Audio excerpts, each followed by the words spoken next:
ప్రియులారా, మీరందరూ బాగున్నారా? ఈ గెత్సెమనే వాగ్దాన సందేశాల్లో ఈ ఉదయకాలం పరిశుద్ధ ఆదివారం మనం కలుసుకుంటూ ఉన్నాం. ఈరోజు ఈస్టర్ దినం. ఈస్టర్ శుభాకాంక్షలు, పండుగ శుభాకాంక్షలు. యేసుక్రీస్తు వారు పునరుద్ధానుడై తిరిగి మన కొరకు మరణాన్ని గెలిచి ఆయన లేచిన దినాన్ని మనం జ్ఞాపకం చేసుకుంటూ ఉన్నాం. ప్రపంచమంతా ఈరోజు యేసు ప్రభువారు సమాధిలో నుండి తిరిగి లేచాడని పండుగలను మరి చేసుకుంటూ ఉన్నారు. క్రైస్తవులకు ఉన్న ఒక గురి, ఒక నిరీక్షణ ఏమై ఉన్నది అంటే, ప్రియులారా, మన దేవుడు చనిపోయి సమాధి చేయబడి తిరిగి ఆయన 3వ దినమున ఆయన లేచాడు.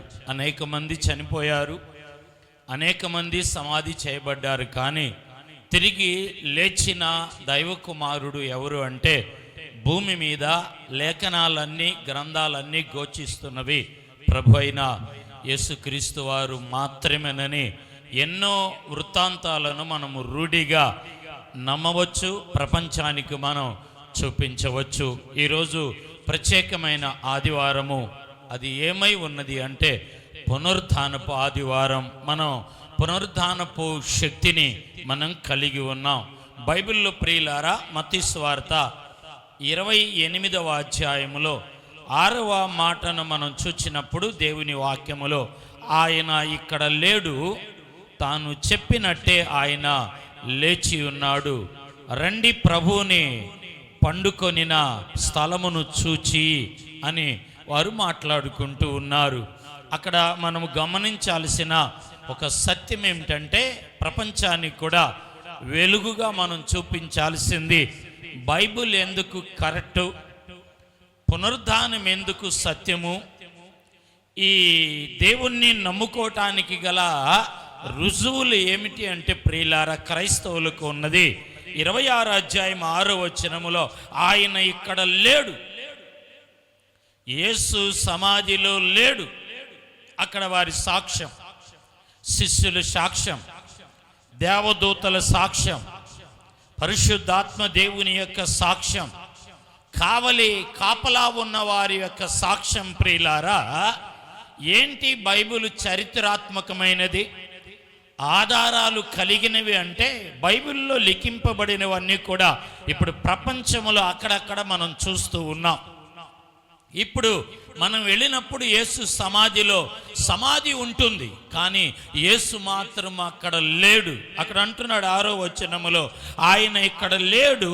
2వ మాట ఏమన్నాడంటే, తాను చెప్పినట్టే ఆయన లేచి ఉన్నాడు. స్తోత్రం, హల్లెలూయా. ఆయన చెప్పినట్లే అంటే ఆయన బ్రతికి ఉన్నప్పుడు చెప్పాడు. ఈరోజు వాక్యము సత్యము. ఈ పునరుద్ధానపు ఆదివారం ప్రియులారా రుజువు. ఇది యథార్థమైనది, సత్యమైనది. ప్రపంచము సర్వమానవాళి ఈరోజు అంగీకరించాల్సింది ఏమై ఉన్నదంటే, ఆయన బ్రతికి ఉన్నప్పుడు చెప్పాడు. ఆయన చెప్పినట్టే సమాధిలో నుండి ఆయన లేచెను. మన దేవుడు సమాధిని గెలిచాడు, సమాధిలో నుండి లేచాడు. మరణము, ఓ ముళ్ళెక్కడ, విజయమా నీ ముళ్ళెక్కడ అంటే, ఆయన మరణాన్ని పాతిపెట్టి విజయాన్ని జీవింపజేశాడు. ఆయన చెప్పినట్లుగా ఆయన ఎప్పుడు చెప్పాడు అంటే, మత్తయి సువార్తలోనే 27వ అధ్యాయములో 62వ మాటను మనం చదువుకున్నప్పుడు, మరునాడు అనగా సిద్ధపరచు దినమునకు మరుసటి దినమున ప్రధాన యాజకులను, పరిసయ్యులను పిలాతుల వద్దకు కూడి వచ్చి 63లో, అయ్యా, ఆ వంచకుడు సజీవుడై ఉండినప్పుడు 3 దినముల తర్వాత నేను లేచిదనని చెప్పినది మాకు జ్ఞాపకం వచ్చుచున్నది. యేసు 3 దినాల తర్వాత ఆయన లెగుస్తానని బ్రతికి ఉన్నప్పుడు చెప్పాడు. ఆకాశము గతించును, భూమి గతించును, నా మాటలు ఎన్నటికీ ఏమన్నాడంటే అవి గతించదు అన్నాడు. ఆయన బ్రతికి ఉన్నప్పుడు చెప్పాడు. ఆయన పుట్టటానికి ముందు ప్రియులారా, వేల సంవత్సరాల క్రితం భక్తుడు దావీదు కీర్తన గ్రంథము, బైబిల్లో రుజువులు చూద్దాం. 16వ కీర్తన 9-10 వచనాలను మనం చూచినప్పుడు, అందువలన నా హృదయము సంతోషించుచున్నది, నా ఆత్మ హర్షించుచున్నది, నా శరీరము కూడా సురక్షితముగా నివసించుచున్నది. ఎందుకనగా నీవు నా ఆత్మను పాతాళములో విడిచిపెట్టవు, నీవు పరిశుద్ధుని కుళ్ళు పట్టనీయవు.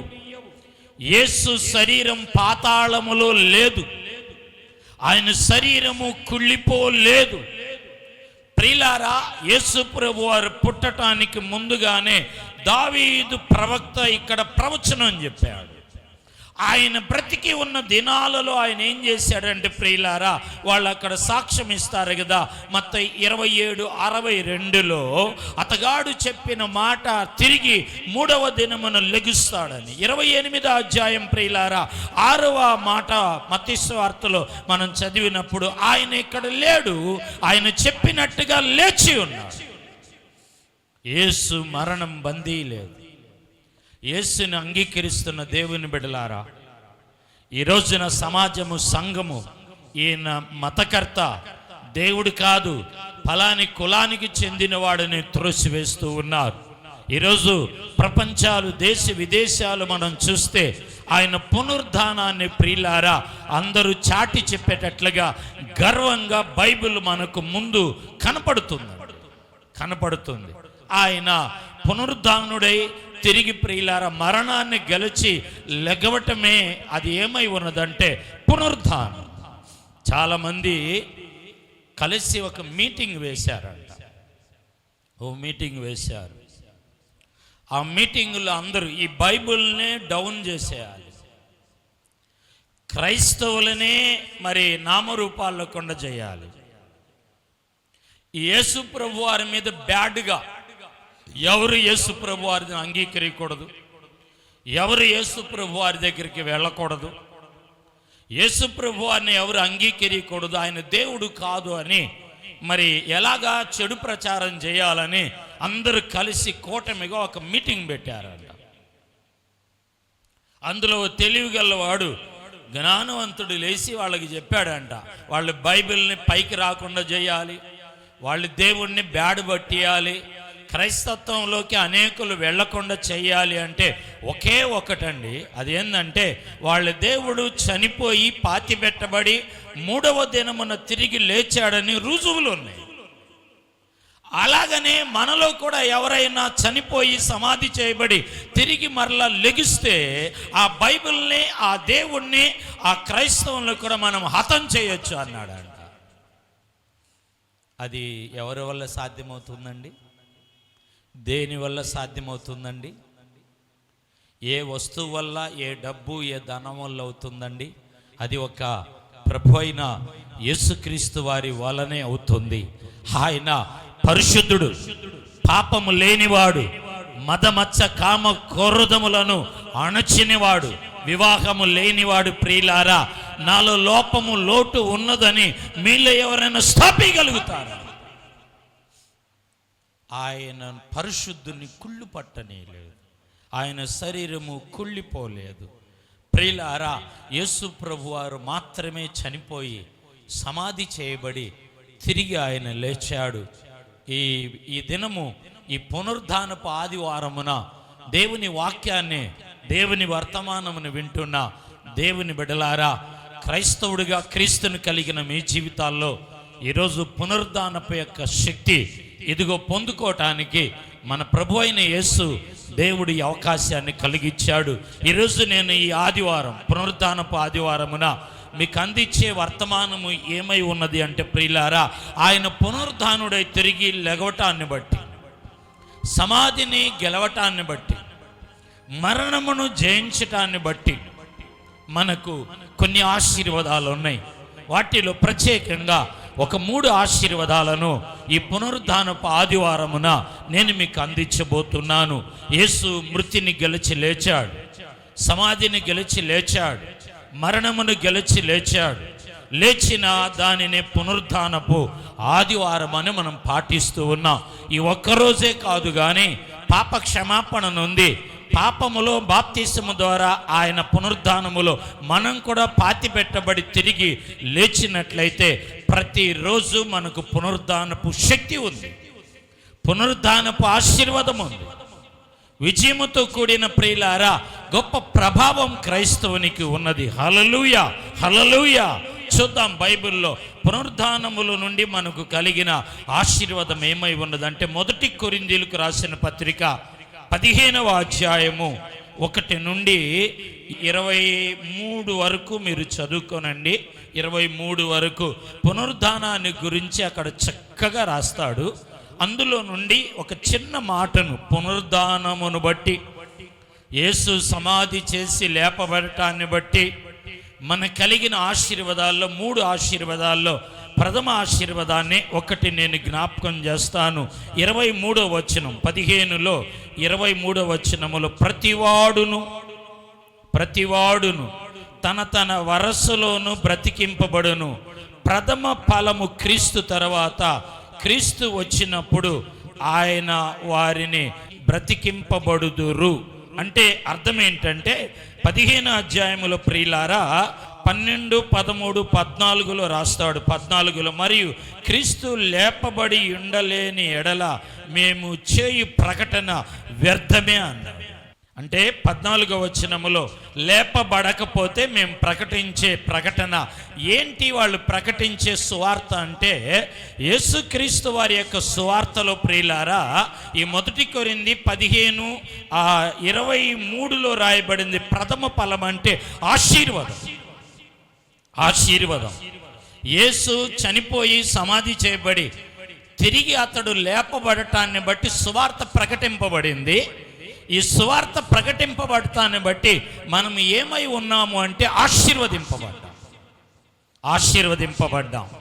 ఈ పునరుద్ధానపు ఆదివారమున ఆయన మరణాన్ని గెలిచి లేచి నీ పాపమును కొట్టివేసి ఆయన నిన్ను ఆశీర్వదించాడు, నీకు ఫలమిచ్చాడు. అతడు ప్రథమ ఫలముగా ఉండి వీపు మీద భారాన్ని మోస్తూ పాపమును మోస్తూ పతనావస్థలో పడి ఉన్న నిన్ను ఆయన ప్రథమ ఫలముగా ఆశీర్వదించి ముందుకు తీసుకొని వచ్చాడు. మనము ఆశీర్వాదానికి వారసులు. మీరు ఆశీర్వదింపబడినవారు, మనము ఆశీర్వదింపబడినవారు. దేవుడు మనలను ఆశీర్వదించాడు. మిత్రమా, పేద బీద బిక్కు పలుకులు పలుకుతున్నావు, నలిగి నిరాశగా ఉన్నావు. నా దేవుడు ఈరోజు నీతో మాట్లాడుతున్నాడు. ఆయన వాక్యములో నుండి మనం చూస్తూ ఉన్నాం.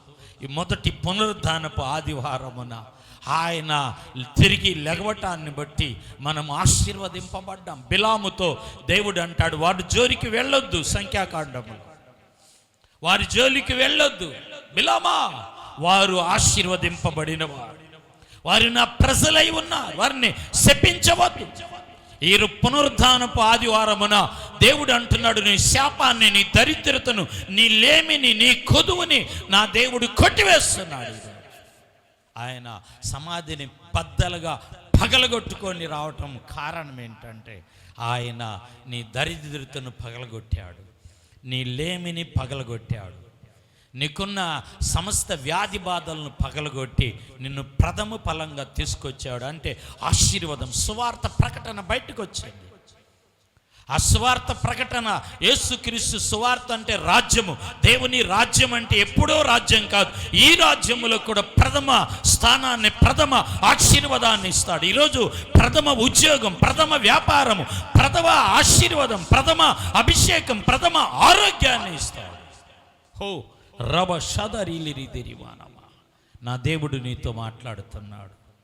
రెండవది, ఆయన మరణమును గెలిచి లెగుట ద్వారా, లేక పునరుద్ధానపు యొక్క శక్తి ద్వారా. రోమాపత్రిక 10వ అధ్యాయము 9వ మాటను చదువుకున్నప్పుడు ప్రియులారా, అదేమనగా యేసు ప్రభు అని నీ నోటితో ఒప్పుకొని దేవుడు మృతుల్లో నుండి ఆయన లేపినని నీ హృదయమందు విశ్వసించిన ఎడల నీవు రక్షింపబడుదు. స్తోత్రం, హల్లెలూయా. యేసు పునరుద్ధానము ద్వారా ఆశీర్వాదం కలుగుతుంది. యేసు పునరుద్ధానము ద్వారా రక్షణ లేని వారికి రక్షణ కలుగుతుంది. రక్షణ. నపుంసకుడు ప్రియులారా ఆరాధనకి వెళ్ళాడు, కానుక సమర్పించాడు, పాటలు పాడాడు, కానీ అతనికి రక్షణ కలగల. యెషయా గ్రంథాన్ని ఫిలిప్పి గారు వివరణ ఇస్తున్నప్పుడు, ఇక్కడ నీళ్లు ఉన్నాయి, నాకు బాప్తిసం ఇవ్వటానికి ఆటంకం ఉన్నదా అంటాడు. యేసు పునరుద్ధానుడై తిరిగి లేచింది ఒకటి, అన్యులు సైతము దీవించడానికి ముందు ఎందుకు ఈ మాట చెప్పానంటే, ప్రభు దగ్గరికి రావటానికి పునరుద్ధానపు శక్తిలో ఆశీర్వాదం ఉందని రుచి చూపించాడు. ఇది శాశ్వతమైనది. రెండవది ఆశీర్వాదం ఏమంటున్నాడంటే రక్షణ. రక్షింపబడితేనే మనం నరకము నుండి తప్పింపబడతాం. చూసారా, నరకయాతన, నరకవధ నుండి తప్పిటానికి మన దేవుడు మనకు ఆయన చనిపోయి పునరుద్ధానుడే తిరిగి లేచాడు. చిన్న టైఫాయిడ్ జ్వరం వస్తే, కొంచెం వాంతులు ప్రియులారా, ఓ లూజు మోషన్ అయితే, లేక శరీరంలో ఏదైనా ఒక రోగం వస్తే మనం పడుకొని లెగవలేం, కూర్చొని లెగవలేం. కానీ నా దేవుడు ఏమంటున్నాడంటే బైబిల్లో, ఆయన చనిపోయి 3 రాత్రులు 3 పగళ్ళు ప్రియులారా, ఆయన తన ప్రాణాన్ని, తన ఆత్మను ఆయన లేఖన ప్రకారంగా తిప్పి శరీరం కుళ్ళిపోకుండా మరలా తిరిగి లేచాడు, మీకు రక్షణ కలుగు చేయటానికి. మూడవది ముగింపులో మనం చదువుకున్నప్పుడు ప్రియులారా, 1 కొరింథీయులకు రాసిన పత్రిక 15వ అధ్యాయంలోనే 14వ వచనమును మనం మరొకసారి చదివినప్పుడు, క్రీస్తు లేపబడి ఉండని ఎడల మేము చేయి ప్రకటన వ్యర్థము, మీ విశ్వాసము వ్యర్థము. దేవుడు క్రీస్తు అని లేపెను, ఆయన గూర్చి మేము సాక్ష్యము చెప్పుచున్నాము కదా. మృతులు లేపబడని ఎడల దేవుడు ఆయనను లేపలేదు గనక మేము దేవుని విషయమై అబద్ధపు సాక్ష్యముగా అగపడుచున్నాం. అంటే మూడవది 14-15 వచనాల్లో దృఢపరిచేది ఏమిటంటే, ఆయన పునరుద్ధానుడై తిరిగి లెగవటాన్ని బట్టి ప్రియులారా మనకేం కలిగిందంటే, మనకు ప్రియులారా విశ్వాసములో మనం స్థిరపరచబడ్డాం. విశ్వాసం అంటే, విశ్వాసం లేకుండా దేవునికి ఇష్టడై ఉండటం ఏమన్నాడంటే, అది ప్రియులారా సాధ్యపడదు, అది ఇష్టం కాదు. విశ్వాసం నమ్ముట నీ వలనైతే నమ్మువానికి సమస్తము సాధ్యము. అన్నిలకు లేనిది మనకు ఉన్నదేమిటంటే, అప్పులైతే మన దేవుడు తీరుస్తాడని విశ్వాసం. కుదరని రోగం బలహీనత వస్తే మన దేవుడు స్వస్థపరుస్తాడు, లేవనెత్తుతాడని విశ్వాసం. మనం ఊరేసుకోం, పారిపోము, దాక్కోము. ఎందుకంటే మనకు ఒక విశ్వాసం ఉంది, మన దేవుడు గొప్ప కార్యాలు చేస్తాడు. ఈ విశ్వాసం మనకు కలగటానికి ప్రియులారా, ఆయన చనిపోయి పునరుద్ధానుడే ఏమయ్యాడంటే ఆయన తిరిగి లేచాడు. కాబట్టి దేవుని వాక్యములు సెలవిచ్చినట్లుగా ఆయన పునరుద్ధానము వలన మనము దీవించబడ్డాం, రక్షణ పొందాం ప్రియులారా. మనకు విశ్వాసం అనే గొప్ప ఆయుధాన్ని మనం ధరించుకున్నాం. కాబట్టి ఈరోజు ఏ ప్రాంతంలో, ఏ స్థలంలో ఉన్నారో, ఈ పరిశుద్ధ ఆదివారం పునరుద్ధానపు శక్తిని మీరు ఆహ్వానించండి, ఆస్వాదించుకొనండి. ఈ 3 ఆశీర్వాదాలతో ఆత్మదేవుడు నింపి నడిపించునుగాక. ప్రార్థన చేసుకుందాం. పరిశుద్ధుడా, ప్రియులను దీవి పునరుద్ధానపు ఆదివారం మహాకృపతో, అభిషేకముతో, శక్తితో నింపి భద్రపరచమని యేసు నామమున ప్రార్థిస్తున్నాము తండ్రి. ఆమెన్. God bless you. దేవుడు మిమ్మల్ని దీవించునుగాక.